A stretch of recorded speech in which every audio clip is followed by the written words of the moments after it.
వందల కోట్లకు పైగా ఆస్తులు, ఇంట్లో కోటి రూపాయల క్యాష్, కిలోల కొద్దీ బంగారం, లక్షల విలువైన చేతి గడియాలు, సెల్ ఫోన్లు, ల్యాప్టాప్లు, కార్లు, కోట్ల విలువైన ఇల్లు, భూములు.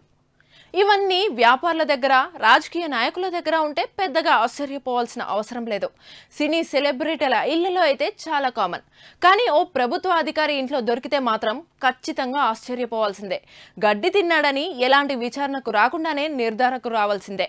లక్ష జీతం తీసుకునే ప్రభుత్వ ఉద్యోగి వందల కోట్ల ఆస్తులు సంపాదించడం అసాధ్యమని ఇంగిత జ్ఞానమున్న ఎవరైనా చెప్పేస్తారు. Telangana real estate regulatory authority కార్యదర్శి ఎస్ బాలకృష్ణ దగ్గర 300 కోట్ల అక్రమాస్తులు బయటపడ్డాయి. నిన్నటి నుంచి ఏసీబీ అధికారులు అతని ఇళ్లలో, బంధువుల ఇళ్లలో సోదాలు చేశారు. ఈ రోజు తెల్లవారుజామున అతన్ని అరెస్ట్ చేశారు. హైదరాబాద్ మణికొండ పుప్పాలగూడలోని బాలకృష్ణ ఇంట్లో కోట్ల కొద్దీ డబ్బు బయటపడింది. వాటిని చేతిలతో లెక్కించడం సాధ్యం కాదని మనీ కౌంటింగ్ మిషన్లు వాడారు. బాలకృష్ణ బంధుమిత్రుల ఇళ్లలో, ఆఫీసుల్లో కూడా సోదాలు జరిగాయి. బాలకృష్ణ తన అక్రమాస్తును బినామీలకు బదలాయించినట్లు తెలుస్తుంది. హైదరాబాద్ చుట్టుపక్కల 90 ఎకరాల విలువైన భూములను అడ్డదారిలో సంపాదించినట్లు డాక్యుమెంట్లు చెబుతున్నాయి. అతని మొత్తం అక్రమ సంపాదన 300 కోట్లకు పైగానే ఉండొచ్చని అంచనా. రియల్ ఎస్టేట్ అక్రమాలను అరికట్టడానికి ఏర్పాటు చేసిన రెరాలో భారీ అవినీతి కొండచిలువ బయటపడడం కలకలం రేపుతోంది. రియల్టర్ల మోసాలకు అధికారుల సహకారం, పై స్థాయిలో ప్రభుత్వ పెద్దల అండదండలు పుష్కలంగా ఉన్నట్లు బాలకృష్ణ తిన్న కరెన్సీ గడ్డి స్పష్టం చేస్తుంది.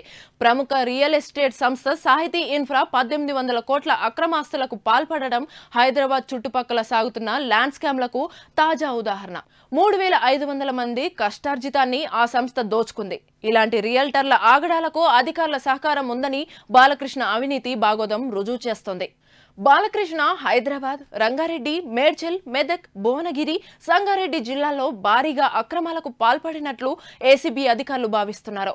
భూముల అనుమతుల్లో దందా చేశాడని అతనిపై ఆరోపణలున్నాయి.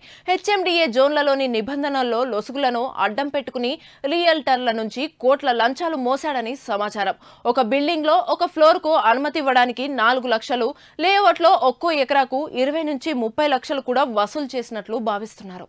అయితే బాలకృష్ణ గతంలో హెచ్ఎండిఏ ప్లానింగ్ డిపార్ట్మెంట్ డైరెక్టర్ గా పనిచేస్తూనే municipal administration, urban development incharge director బాధ్యతలు నిర్వహించారు. హెచ్ఎండిఏ ఫైళ్లన్నీ ఇతని చేతుల మీదుగానే పైకి వెళ్లేవి. జీవోలు కూడా తనే ఇచ్చేవాడు. హెచ్ఎండిఏ కేంద్రంగా బాలకృష్ణ సాగించిన అక్రమాల గురించి కొన్నేళ్ల కిందటే ఉప్పొందినట్లు తెలుస్తోంది.